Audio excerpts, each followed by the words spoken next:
আমরা বাজারে সুনির্দিষ্টভাবে তেলের যে সরবরাহ ঘাটতি ছিল এবং আলুর সমস্যা আমরা দেখতে পাচ্ছি।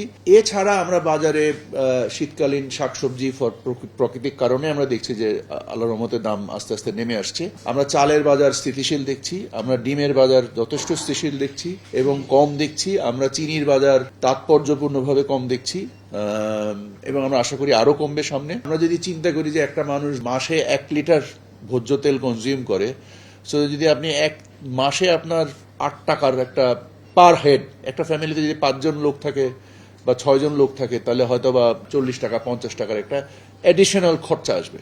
কিন্তু আমরা যে অন্য পণ্যে যে ধরনের সাশ্রয় আল্লাহর রহমতে দেখতে পাচ্ছি, যেমন চিনিতে দেখতে পাচ্ছি, আমরা মাছ যেটা মানে সাধারণ মানুষের যে মাছ, পাঙ্গাস বা অন্য মাছ, এখানে আমরা দেখতে পাচ্ছি একটা মোটামুটি স্বস্তিজনক অবস্থা বিরাজ করছে।